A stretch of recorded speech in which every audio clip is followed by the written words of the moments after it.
Do the right thing at all times, regardless of who's doing the wrong thing.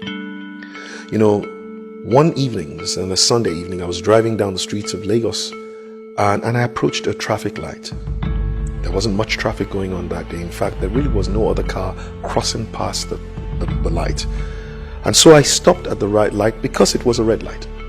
And apparently there had been a little build-up of the traffic behind me. But because there was no other car passing across the road, I started to hear the honking of the car behind me. I peeped into my rear view mirror and there was a beautiful Jeep, and this lady who was driving it was honking and telling me, literally signaling with her hand, go, go, go. Of course I wasn't going to go. I wouldn't go, even if I could, but I wouldn't.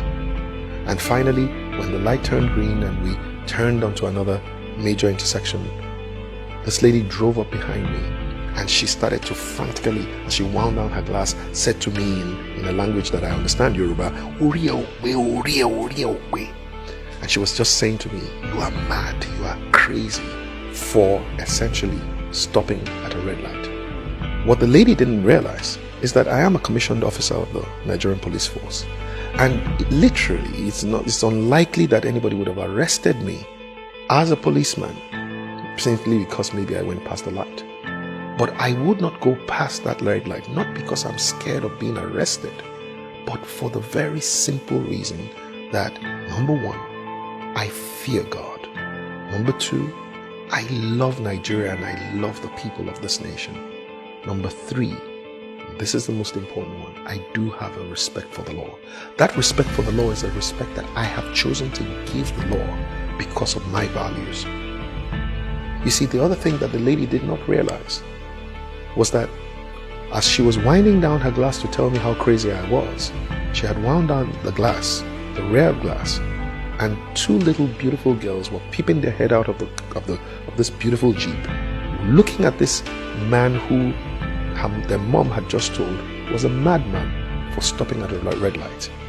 And you see, basically what had happened was they had just gone through their first driving lesson, 5-year-old and 8-year-old girl, and they just learned from their mom that anyone who stops at a red light is crazy.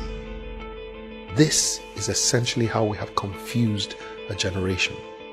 And I'm sure you know that there was a time when there was a generation that knew what was right from wrong and chose to do what was right. And somehow they passed on the wrong signal to the next generation. Once that generation got confused, they started to look at what was right and look at what was wrong and called what was wrong all right. You know, the word all right comes from two words, altered right. It used to be wrong, but somehow now it's altered right. It's all right. But guess what?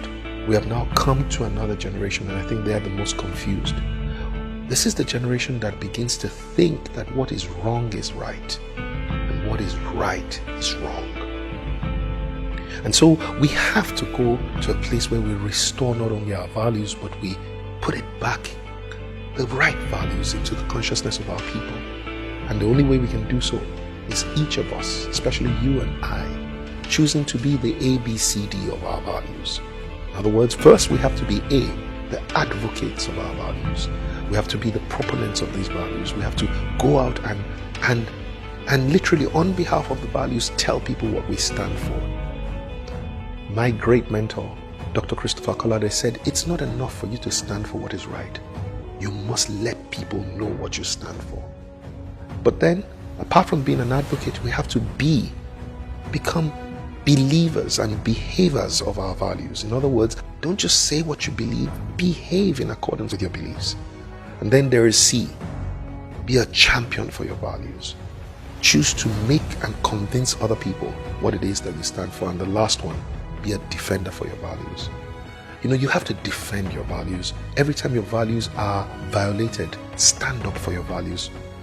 You're standing on a queue and somebody else wants to go past that queue, say something. Don't just say Nigerians. No, say something. Insist that your values, the right values, must also be defended. And this is how we will put the right values back into the consciousness of our nation. Each one advocating, believing and behaving, convincing and defending our values. So go ahead and do the right thing at all times, regardless of who is doing the wrong thing.